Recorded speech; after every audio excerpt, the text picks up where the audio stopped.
வணக்க நண்பர்களே, இன்றோட இலங்கை தேர்தல் பிரச்சாரம் முடிய போகிறது. பல ஆச்சரியமான எங்களுக்கே தெரியாத விஷயங்கள் வெளியில வருது. சில வேளை உங்களுக்கு தெரிஞ்சிருக்கலாம். அனுர குமார திசநாயக்காண்ட தேர்தல் பிரச்சார கூட்டங்கள்ல அவர் சொல்லும் சில விஷயங்கள் எனக்கு பயங்கர ஆச்சரியமா இருந்தது. அதுல ஒன்று உங்களுக்கும் ஆச்சரியமா இருக்கும். என்னன்னா ஒன்று ரணில் விக்ரமசிங்க காலத்துல தான் 2015ஆம் ஆண்டு ரணில் விக்ரமசிங்க ஆட்சியில வெளிநாட்டு கடன் உலக வங்கிட்ட $15 பில்லியன் கடன் வேண்டி அந்த கடனை கொடுக்க இல்லாம தான் வங்குரோத்து நிலைமைக்கு நாடு போய் கோத்தபாய பதவி விலக வேண்டி வந்தாண்டு பாருங்க.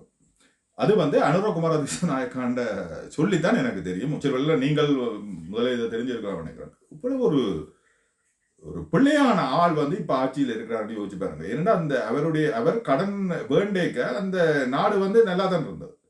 கடனை கொடுக்க வரும் போதுதான் பிரச்சனைகளை சந்திக்க வேண்டியது. ரணில் ஆட்சியில தான் எத்தனையோ தொழிற்சாலைகள் மூடப்பட்டிருக்கு. தொழிற்சாலைகள் பயிர், அதாவது குரக்கண்மா, அது இது உற்பத்தி செய்த விவசாயம் எல்லாம் ரணில் காலத்துல இல்லாம போயிருக்கு. தொழிற்சாலைகள் எல்லாம் மூடப்பட்டது ரணில் காலத்துல. அப்ப 100% அவர் நாட்டுக்காண்டி என்றார். யோசிச்சு பாருங்க. இப்ப நான் இருக்கேனே, என்ன எடுங்கள நீங்க. நான் ஒரு வேலையில இருக்கிறேன். நான் நினைச்சா கடன் அடைக்கலுமோ எடுக்கலாது. வீட்டை அடமானம் வச்சு, இந்த வீட்டை அடமானம் வச்சு நான் கடன் எடுக்கலாம். நிறைய பணம் கடன் எடுத்து உங்களை தினம் ஒரு ரெஸ்டாரண்ட்டுக்கு கூட்டி கொண்டு போய் கேரிபியன் ஹாலிடே, மோல்டிவ்ஸ், உங்களுக்கு ஹாலிடே போறல பெருசா விருப்பம் இல்லை நினைக்கிறேன். அப்படி ஒவ்வொரு நாளும் ஹாலிடே போய் டிசைனர் உடுப்புகள் உங்களுக்கு வேண்டி கொடுத்து கழுத்துல ஒரு வடை செயின் மாதிரி, வடை செயின் மொத்த செயினையும் போட்டு. ஆனா அது கொஞ்சம் பெருமதியான விஷயம். ஏன்னா அது உங்களுக்கு பெருமதியை கூட்டும் நகை. அப்ப இப்படி நான் செய்தா உங்களுக்கு சந்தோஷமா இருக்குமோ இல்லையோ? எனக்கும் வயதாயிட்டு இன்னும் கொஞ்ச நாள நான் போயிடுவேன். கடனை கட்ட போறது யார்? நீங்க இல்லாட்டி வீட்டை பேங்க் கொண்டு போய். இதுதான் ரணிலுடைய வேலை. உங்களுக்கு இப்ப கேஸ் சிலிண்டர் வருது, அதை கொண்டுட்டாருன்னு சொல்ற. ஆனால் கட்ட போறது கடன், இந்த இவ்வளவு கட்டிடங்கள், இவ்வளவு செலவுகளுக்கும் கட்ட போறது யாருன்னா உங்களோட பிள்ளைய. இதை இப்ப நீங்க பொறுத்து கொண்டிருந்தீங்கன்னா உங்களோட பிள்ளையெல்லாம் கஷ்டப்பட போறோம். ரணில் திரும்ப ஆட்சிக்கு வந்தாருண்டா, ரணில் ஆட்சிக்கு வந்தா எங்களுக்கு நல்ல, வெளிநாட்டில் இருக்கிற எங்களுக்கு நல்ல. ஏனென்றால் டாலர் அவர் இதுல வச்சிருப்பார், வெளிநாட்டுக்காரருக்கு நிறைய சலுகைகள் கொடுப்பார். ஸோ அவர் இருக்கிறது உங்களுக்கும் நல்ல வெளிநாட்டில் இது மெயின்டைன் பண்ணப்படும். ஆனால் நீங்கள் இலங்கையில் இருக்கிறார்கள் கஷ்டம். என்னடா அது இப்பதான் விளாது. எனக்கு இதுக்கு மேலே ரணில் ஒரு தந்திரமான ஆளுன்னு தெரியும். ஆனால் இவ்வளவு தூரம் இறங்கி வேலை செய்திருக்காருன்னு தெரியல வெளிநாட்டுக்காண்டி. ஆனால் இப்போ பார்த்தீங்கன்னா பாவம் ஓரிடம் பழி ஓரிடம் என்ற மாதிரி கோத்தபாயாவுக்கு தான் இந்த 15 கோடியால கடன் கொடுக்க மாட்டேன். அவர்கள் ஆட்சி மாற்றத்தை வெளிநாட்டவர்கள் விரும்பினார்கள். அமெரிக்கா விரும்பினுச்சு.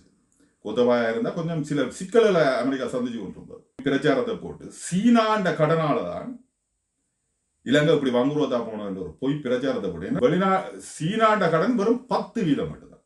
இலங்கைன்ற கடன்ல சீனா வெறும் 10% மட்டும்தான். மிச்சமெல்லாம் உலக வங்கியும் இவர்களுடைய ஜப்பான், இந்தியா எல்லாம் சொட்டு முக்கியமா உலக வங்கி, IMF, இதுதான் கடன். பிரச்சாரம் வாயுள்ள பிள்ளை பிழைக்கும் சொல்றாரு. அமெரிக்கா வாயுள்ள பிள்ளை, அது பிழைச்சது.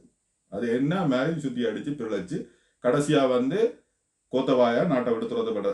சில வேளையில அது கர்மாவாம இருக்கலாம். உங்களுக்கு தெரிந்தானே, யுத்த சமயத்துல எத்தனையோ அப்பாவி மக்கள் அநியாயமா உயிரிழந்தார்கள். அந்த கர்மா கூட இருக்கலாம். அந்த கர்மா வேறொரு வழியால ஒரு சின்ன ஒரு இதை காட்டிச்சுன்னு சொல்லலாம். ஸோ இதை பற்றி உங்களோட கருத்து என்ன?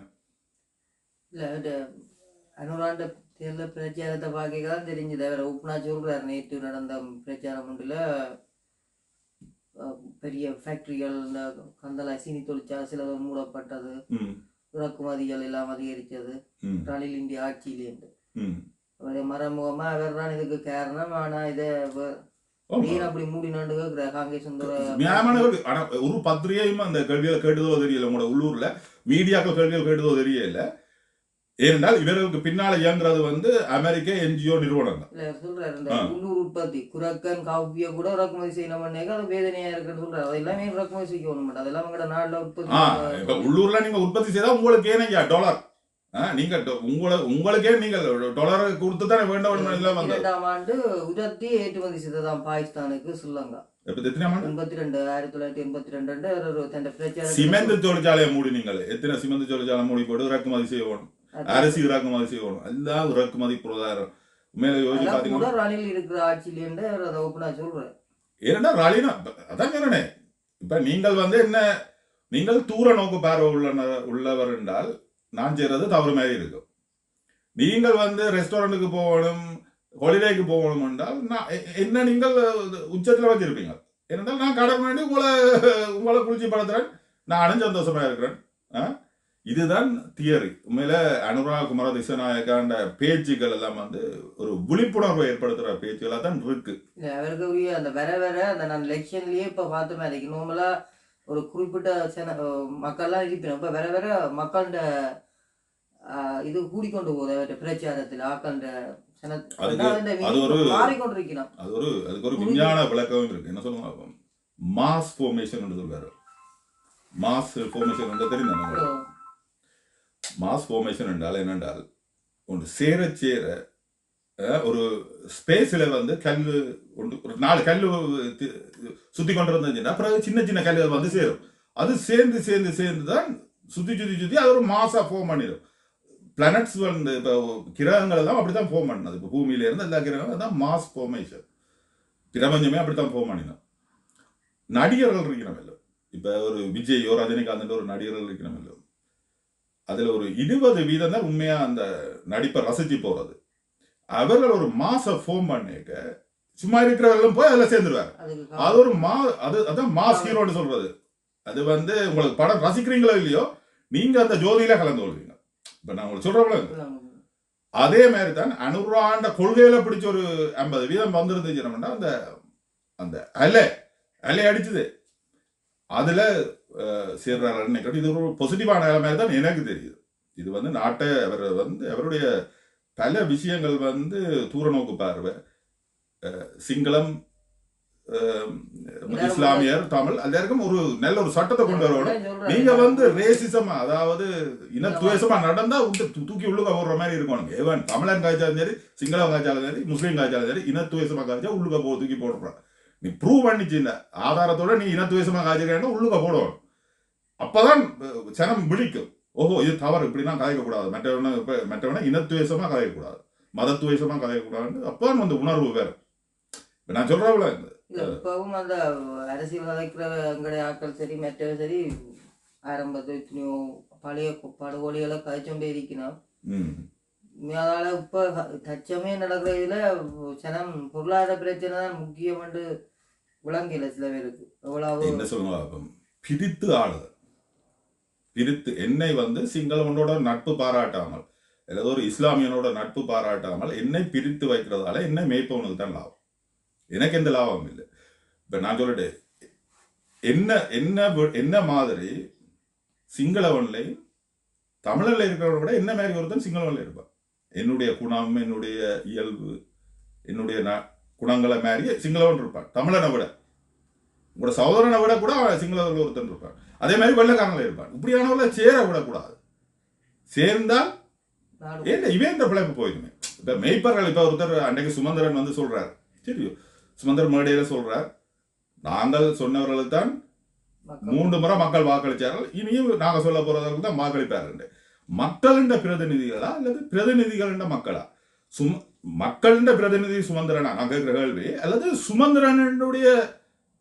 சுமந்திரனுக்குரிய ஆக்களா நாங்கள் விளங்க? அப்படித்தான் அவருடைய ஒரு ஆணவ பேச்சு, ஒரு ஆணவமா தான் அவர் பேசுறார். அது உண்மையில அதை எனக்கு சரியா படையல. எப்பவுமே ஒரு தன்மை. இப்ப அர்ஜுனாவை பற்றி இப்ப நான் அதை சொல்றேன் இல்லை, அர்ஜுனாவை பற்றி 1000 விமர்சனங்கள் இருக்கு.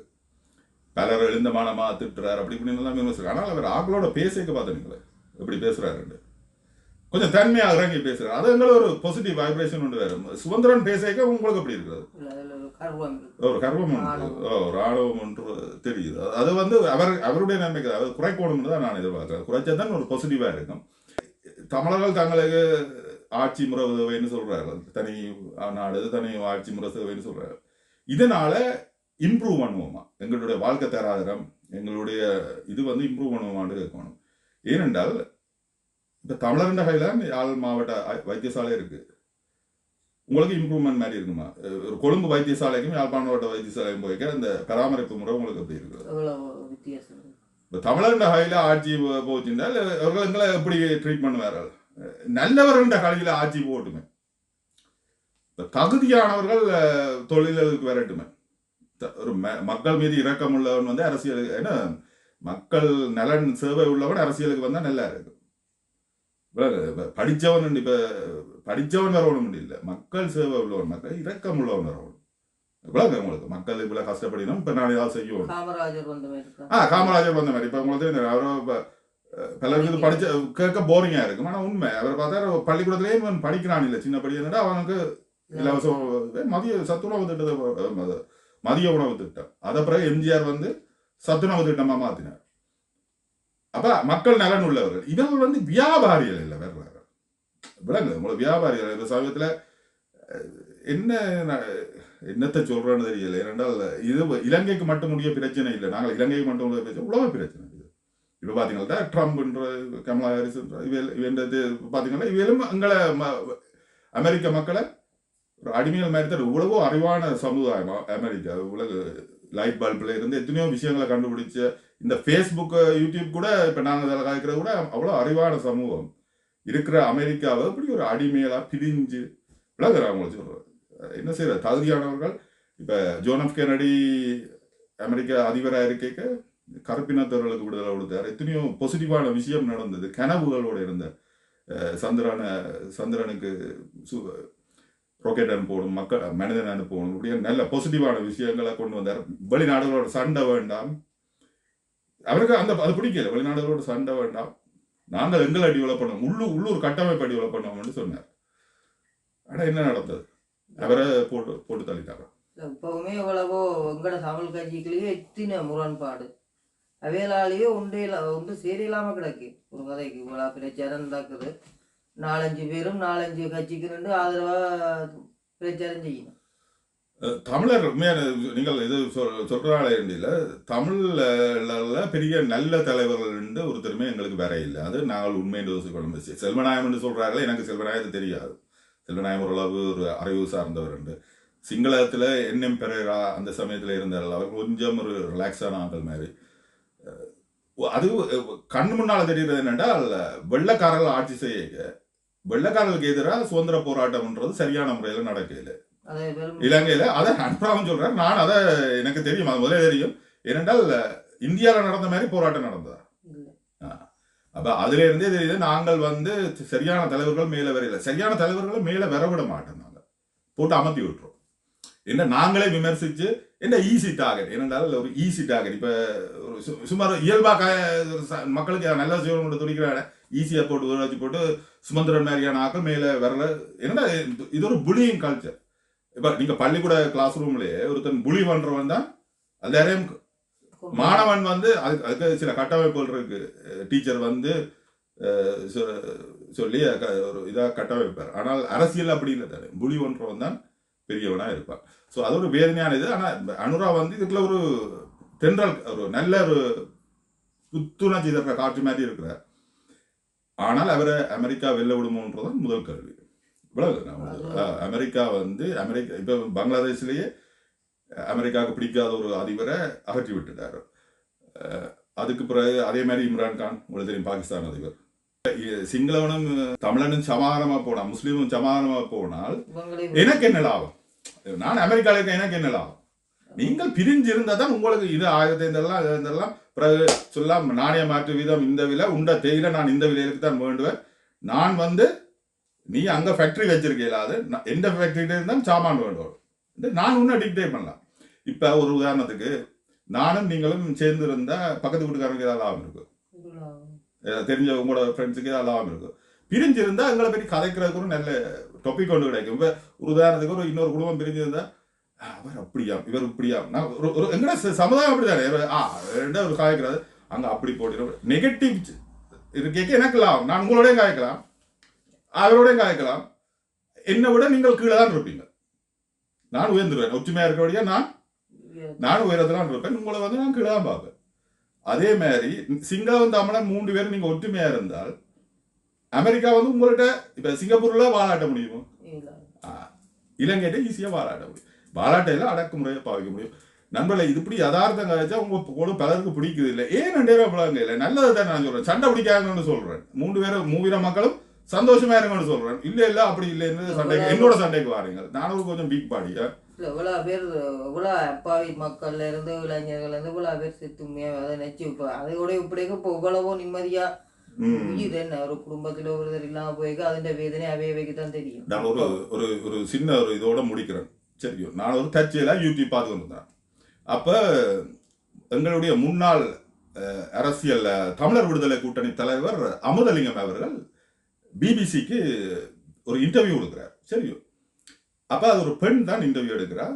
அந்த டைம்ல பிளாக் அண்ட் ஒயிட்ல அந்த இன்டர்வியூ இருக்கு. அதை பிறகு அழைத்திட்டார்கள். அப்ப இந்த சிங்களவர்களோட சிங்கள அரசாங்கத்தோட நீங்கள் உரிமை போராட்டம் எப்படி போவீர்கள்? அவர் ஜனநாயக முறைப்படி போவேன்.